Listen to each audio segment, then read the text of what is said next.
నన్ను క్షమించండి. అందరూ చక్కగా వీడియోలు ఎడిట్ చేసి స్వాతంత్ర దినోత్సవ శుభాకాంక్షలు తెలియజేస్తున్నారు. బట్ ఏంటంటే ఆ వీడియో ఎడిటింగ్ అనేది నాకు అంతగా తెలీదు. కానీ నా పద్ధతిలో నేను స్ట్రైట్‌గా మీకు చెప్తున్నాను. అందరికీ స్వాతంత్ర దినోత్సవ శుభాకాంక్షలు. ఇంత స్వేచ్ఛ కలిగిన భారతదేశంలో మనం ఉండడం నిజంగా అదృష్టం అని చెప్పాలి. స్వాతంత్ర పోరాటంలోని ఎంతో మంది యోధులతో పాటు మన గిరిజన ప్రాంతం నుండి అల్లూరి సీతారామరాజు గారు ఉండడం కూడా మనకు గర్వకారణం. ఎంతో మంది త్యాగాల ఫలమే ఈ స్వేచ్ఛ. కాబట్టి ఇంత స్వేచ్ఛ ఉన్నప్పుడు ఆ స్వేచ్ఛను ఎప్పుడు మిస్యూజ్ చేయకూడదు. ప్రస్తుత భారతదేశ పరిస్థితులు ఎలా ఉన్నాయంటే దీనికి భిన్నంగా ఉన్నాయి. స్వాతంత్రం వచ్చి మనకి ఎన్ని సంవత్సరాలు అవుతున్నా సరే ఇంకా అంటరానితనం మన భారతదేశంలో అలాగే ఉంది.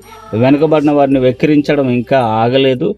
అలాగే ఎదుటి వాళ్ళ ఇంటికి వెళ్ళి మనం భోజనం చేయలేని పరిస్థితి ఇంకా ఉంది. అలాగే ఎదుటింట్లో వాళ్ళు ఎవరైనా చనిపోతే వారింటికి వెళ్ళలేని పరిస్థితి ఇంకా ఉంది. అదే స్వేచ్ఛను ఉపయోగించుకొని మతాల మధ్య చిచ్చు పెడుతున్నారు. అలాగే దేవుళ్ళ మధ్య చిచ్చు పెడుతున్నారు. ఇలా చెప్పుకుంటూ పోతే చాలా ఉన్నాయి. ఇవన్నీ మారితేనే అందరికీ స్వాతంత్రం వచ్చినట్టు. ఈ ఆలోచన విధానాన్ని ఎవరైతే కలిగి ఉన్నారో సాధ్యమైనంత వరకు మార్చుకోవాలి. భారతదేశం అంటేనే గుర్తుపెట్టుకోవాలి లౌకిక రాజ్యం. మనకంటూ రాజ్యాంగం ఇవ్వబడింది. ఎవరికైనా తెలియకపోతే ఆ రాజ్యాంగం చదవండి.